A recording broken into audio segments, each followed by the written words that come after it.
Hello my dear student, welcome to math class. Student, आज हम आपको एक नया चैप्टर शुरू कर रहे हैं जिसका नाम है एकीक नियम, यूनिटरी मेथड। ठीक है जी। तो सबसे पहले आप ये समझ लीजिए एकीक नियम क्या होता है। इसमें अधिक वस्तुओं का दाम दिया होता है, यानी कि एक से अधिक, यानी कि जैसे 25 पुस्तकों का मूल्य है 200 रुपये है, और अधिक का ही इसमें आपसे पूछा जाता है, यानी कि 15 का, 10 का, 20 का बताना होता है। समझ गए आप? तो एक नियम क्या होता है जिसमें अधिक वस्तुओं का मूल्य दिया जाता है और अधिक का ही पूछा जाता है। तो हम अधिक से एक का ज्ञात करते हैं और फिर उस एक से अधिक का ज्ञात करते हैं। ठीक है जी। जैसे 25 पुस्तकों का मूल्य दिया गया, अब हमें इस 25 से एक का मूल्य ज्ञात करना है और फिर उस एक से 15 का मूल्य ज्ञात करना है। तो यही एक नियम होता है ना। इसके दो पार्ट होते हैं। एक तो है अनुक्रमानुपात यानी कि डायरेक्ट पोर्शन, एक होता है व्युक्त क्रमानुपात, इनवर्स पोर्शन।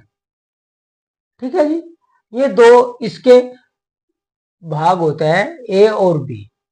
तो ये दोनों भी हम आपको समझाएंगे। सबसे पहले आप ये तो होता है इसका पहले वाला अनुक्रमानुपात, जो हमने यहाँ पे क्वेश्चन लिखा है, ये अनुक्रमानुपात का है ना। इसमें वस्तुओं का मूल्य दिया हुआ होता है।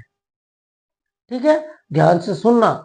इसमें वस्तुओं का मूल्य दिया हुआ होता है, क्योंकि आपको इन दोनों में डिफरेंस समझना है कि क्वेश्चन कहाँ अनुक्रमानुपात का है और कहाँ व्युक्त अनुक्रमानुपात का है जी।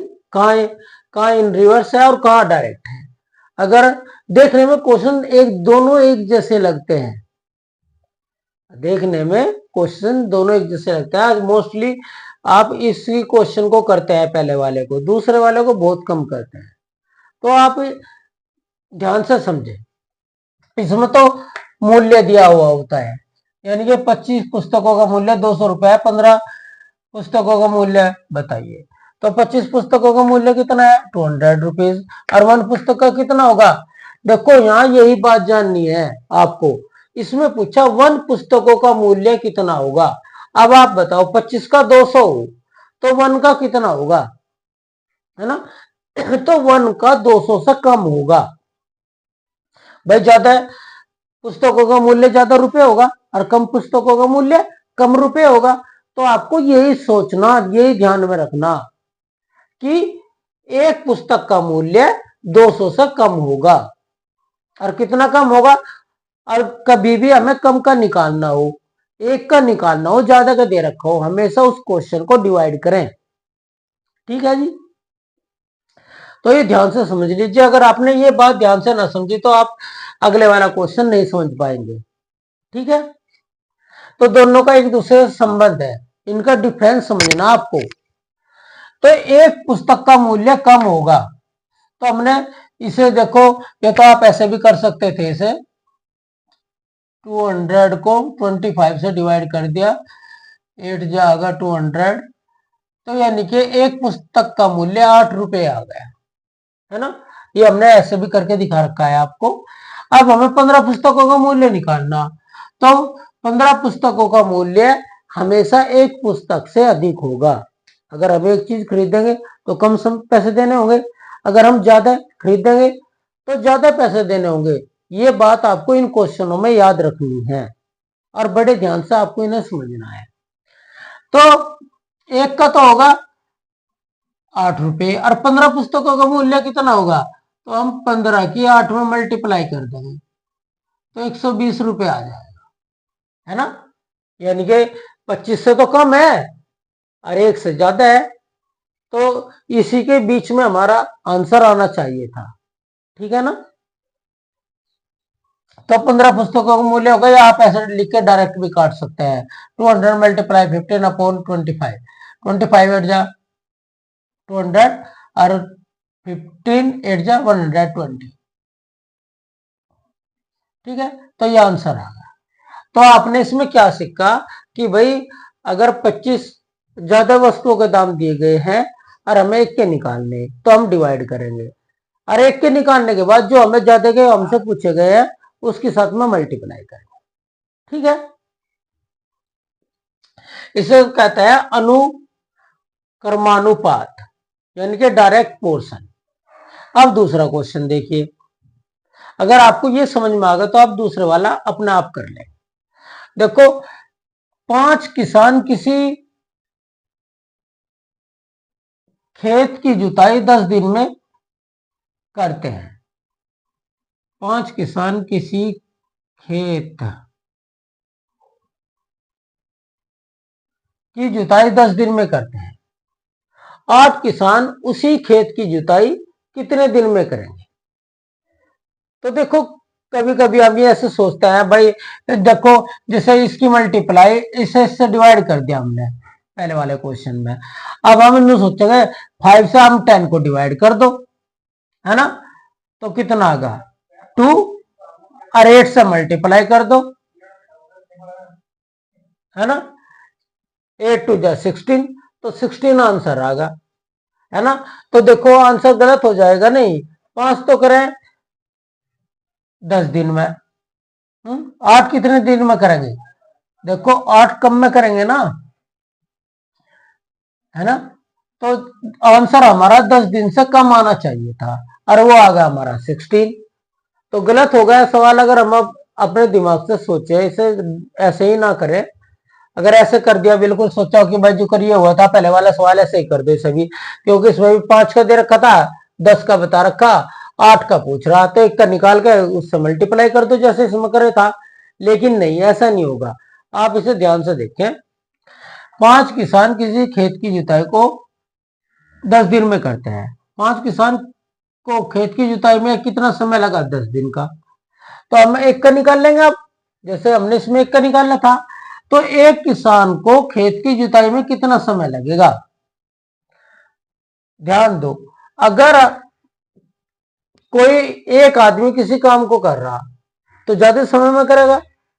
अगर 4-5 आदमी आ जाए तो उस काम को कितने समय में करेंगे? जल्दी कर पूरा कर देंगे। तो ये इसीलिए इसे कहता है व्युत्क्रमानुपात, कर्मानुपात, रिवर्स पोर्शन, यानी कि उल्टा हो जाता है। अगर आदमी बढ़ते हैं तो कार्य करने का समय घट जाता है, ठीक है। अगर आदमी घट जाते हैं तो कार्य करने का समय बढ़ जाता है, ठीक है। तो देखिए, एक किसान उस खेत की जुताई को कितने समय में करेगा? भाई 5 तो करे थे 10 दिन में, और एक कितने में करेगा? एक तो ज्यादा में ही करेगा ना, ज्यादा समय लगेगा, और यहाँ कम लगा था ऊपरले में। तो अगर यहाँ ज्यादा समय लगेगा तो ज्यादा के लिए, अगर हमें एक के दे ज्यादा के लिए हमें हमेशा मल्टीप्लाई करनी होती है। तो 5 को तो लगा 10 दिन का समय, एक को कितना लगेगा? 5, 10 मल्टीप्लाई 5 इक्वल टू 50 डेज। तो एक आदमी को उसी काम को करने में 10 दिन का, वो 50 दिन का समय लगेगा, और 5 को लग रहा था 10 दिन का, ठीक है। तो यहां इसमें तो डिवाइड हुआ था और इसमें हो गया मल्टीप्लाई। और क्वेश्चन सेम ही है, वहां भी हमने एक का निकालना था और यहां भी हमने एक का निकाला, लेकिन वहां तो कम हुए थे, यहां ज्यादा समय लग रहा, यानी कि ये समय कार्य समय वाला क्वेश्चन है, ठीक है जी। तो एक किसान को कार्य करने में ज्यादा समय लगेगा, तो इसलिए ज्यादा के लिए मल्टीप्लाई करेंगे तो 50 डेज आएगा। तो 8 किसान को कार्य करने, खेत की जुताई करने में कितना समय लगेगा? भाई एक को तो लगा 50 दिन का, 8 को कितने का लगेगा? 8 आदमी बढ़ गए तो काम को जल्दी पूरा कर देंगे ना। अगर कम हो रहा कार्य, इनके कम में आंसर आ रहा, तो उसके लिए हम हमेशा डिवाइड करते हैं। तो जी 50/8, तो हमने इसे यहां पे डिवाइड कर लिया, 8 6 जा 48, बच गए 2।